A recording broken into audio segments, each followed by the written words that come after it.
ఆంధ్రప్రదేశ్ ప్రధాన ఉపాధ్యాయుల సంఘం 75వ వార్షికోత్సవ వేడుకలు కాకినాడ రెవెన్యూ భవన్లో ఘనంగా ప్రారంభమయ్యాయి. సంఘం రాష్ట్ర అధ్యక్షుడు చెవ్వూరి రవి అధ్యక్షతన జరిగిన ఈ కార్యక్రమంలో ముఖ్య అతిథిగా కాకినాడ రూరల్ ఎమ్మెల్యే పంతం నానాజీ పాల్గొనగా విశిష్ట అతిథిగా పేరాబత్తుల రాజశేఖరం పాల్గొన్నారు. జ్యోతి ప్రజ్వలనంతో ప్రారంభమైన ఈ వేడుకల్లో 75 వసంతాల లోగో ఆవిష్కరించారు. 1950లో Andhra secondary schools head master association గా ఆవిర్భవించిన ఈ సంఘం 1996లో ప్రభుత్వ గుర్తింపు పొందుతూ రాష్ట్ర వ్యాప్తంగా ప్రధాన ఉపాధ్యాయుల ఆవశ్యకతల పరిష్కారంలో కీలకంగా వ్యవహరిస్తోందని వక్తలు పేర్కొన్నారు.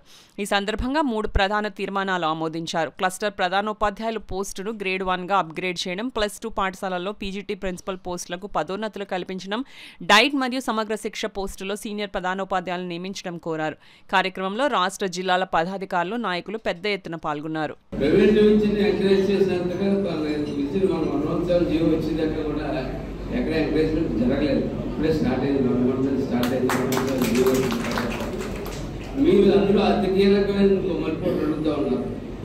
ఏదైతే మీరు ఎంబీఏలో కాకుండా ఎక్కడైతే high schools, tenth schools, primary schools కలిసి చోట స్కూల్స్ అయ్యా దాన్ని ఒక క్లస్టర్ కింద తయారు చేయమని చెప్పి అడుగుతా ఉన్నారు.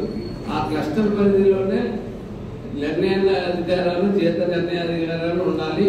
ఉన్నవారు దాని మీద రాష్ట్ర ప్రభుత్వం మీద పెద్దగా బడ్జెట్ ఏం పడట్లేదు. అంతా కలిపి ఒక విద్యాశాఖలో ఒక సంవత్సరానికి 12 కోట్లు పడతా ఉందని చెప్పి చెప్తా ఉన్నారు. చాలా ప్రధానమైన పాయింట్ అండి. ఇందులో ఈ కోణం నుంచి ఆలోచించిన మేము మాకు గవర్నమెంట్ స్కూల్స్ని పైకి తీసుకొద్దామని చెప్పి లోకేష్ గారు, కళ్యాణ్ గారు కంకణం కట్టుకున్నారు. ఈ తరుణంలో ఇది చాలా అవసరమైన పాయింట్లు నాకు కనపడతా ఉంది. ఖచ్చితంగా ప్రైవేట్ స్కూల్స్ పోటీగా వెళ్ళేటప్పుడు అక్కడికక్కడ నిర్ణయాధికారాలు తీసుకుంటా అక్కడికక్కడ మేనేజ్మెంట్ తక్కువ స్థాయికి అధికారాలు ఈజ్ చేసుకోవడం చాలా అవసరం. ఆ అవసరం ఖచ్చితంగా అవసరం. నేను రేపు 24, 25 తారీఖుల్లో నేను మంగళగిరిలో జనసేన పార్టీ గ్రీవెన్స్ సెల్ ఉంటుందని ప్రతి ఎమ్మెల్యే 2-3 రోజులు చేయవలసి ఉంటుంది. ఆ గ్రీవెన్స్ సెల్లో నాకు మళ్ళా 5 సార్లు 6 సార్లు నేను ఎమ్మెల్యే అయిన తర్వాత మళ్ళా రేపు ఎల్లుండి వచ్చిందండి. వీలైతే నేనున్నప్పుడు అండి, లేకపోతే కొంచెం ఎవరో ఎమ్మెల్యే ఉంటారండి శనివారం తప్ప. ఆ టైంలో మీరు ఈ రిప్రజెంటేషన్ మీరు ఇచ్చినట్టయితే ఖచ్చితంగా కళ్యాణ్ గారు దాన్ని చూడడం జరుగుతుంది. మేము కూడా కళ్యాణ్ గారిని కళ్యాణ్ గారి గురించి గ్రీవెన్స్లో వచ్చేయండి. నాకు తెలిసి 170 ఎప్పుడు ఏదో రోజు ఆయన ఎత్తుకుంటాడు, దాన్ని ఖచ్చితంగా దాన్ని సీరియస్గా తీసుకుంటాడు. దాన్ని స్టడీ అయితే కొంచెం టైం తీసుకుంటాడు అంతే తప్ప ఆయన ఒకసారి స్టడీ చేశారంటే అది ఖచ్చితంగా కళ్యాణ్ గారు గట్టిగా పట్టుకుంటే తక్కువ ఉన్నటువంటి మనిషి. కాబట్టి దయచేసి 2 రోజుల్లో కానీ తర్వాత కానీ ఎవరు గ్రామస్థానాలు అనుకోరు కదా, మేము మంచి పనే చేస్తున్నాం, మెడికల్ క్యాంప్ పెడుతున్నాం, పిల్లలకి ఉచితంగా భోజనం పెడుతున్నాం, ఎందుకు ఇవ్వాలని ఆవిడ మీద పాపం. ఎందుకంటే ఎన్ని ఒత్తులు ఉంటాయి. నేను ఎగ్జాంపుల్ చెప్తాను. అన్ని ఒత్తుల్ని కూడా మనం అధికారులకి, ఇటు గ్రామస్తులకి, పిల్లలకి కూడా సమన్వయం చేసుకుంటూ ఒక విధంగా చెప్పాలంటే కత్తి మీద సాములు అనేది మీ జాబ్ కూడా దాన్ని కూడా సక్సెస్ఫుల్గా చేయాలంటే సమస్యలు అనేది మనకి నిరంతరం ఉంటానే ఉంటాయి. అవి ప్రభుత్వం నుంచి కొన్ని ఉంటాయి, అలాగే మన ఎడ్యుకేషన్ డిపార్ట్మెంట్ చేయవలసి ఉంటాయి, ఫైనాన్షియల్, నాన్ ఫైనాన్షియల్. తప్పనిసరిగా రవి గారు చెప్పినట్టు ఈ 75 years జూబ్లీ ఏదైతే మన ఉందో విజయవాడలో జరుపుకునే ప్రోగ్రామ్కి లోకేష్ గారు ఆల్రెడీ మీకు మాట్లాడారు కాబట్టి ఈ త్వరలోనే మనకి సెషన్స్ కూడా మనకి డిసెంబర్లో ఉంటాయి. వింటర్ సెషన్స్ అనుకుంటాను. ఈ లోపల ఈ మధ్యకాలంలోనే మాట్లాడి మీరు తప్పనిసరిగా మీరు ప్రెసిడెంట్గా, అలాగే జనరల్ సెక్రటరీ గారితో అక్కడ ఆ ప్రాంతానికి మనం అపాయింట్మెంట్ తీసుకుని ఖచ్చితంగా ముందు కలుద్దామండి తప్పనిసరిగా. ఎందుకంటే మనకి విద్యాశాఖ మంత్రి లోకేష్ గారు ఉండటం కూడా మనకి అదృష్టంగా భావించాలి. సమస్యలు నేరుగా పరిష్కరించే నాయకుడు మనకు ఉన్నందుకు, అదేవిధంగా దీన్ని మనం ఆయనతో చాలా కార్యక్రమాలు చేయించుకోవాలి. ఆయనకి మంచి పేరు వచ్చేలా మనందరం కూడా చేయాలి.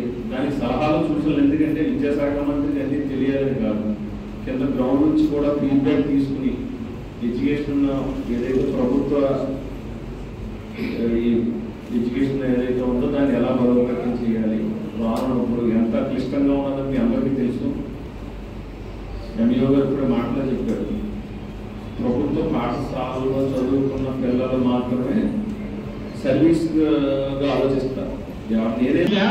ఇంకా అదృష్టం ఏంటంటే నేనైతే ఆంధ్రప్రదేశ్ ప్రధానోపాధ్యాయ సంఘానికి అధ్యక్షుడిగా ఉండడం, నేను తూర్పుగోదావరి జిల్లా వాడిని అవడం, నేను ఈ ఆరంభ వేడుకలు మన కాకినాడలో తూర్పుగోదావరి జిల్లాలో జరుపుకునేది కాకతాళీయమైనప్పటికీ ఒక మహా అవకాశం కింద నేను భావిస్తున్నాను. ఇది నా అదృష్టం కింద భావిస్తున్నాను.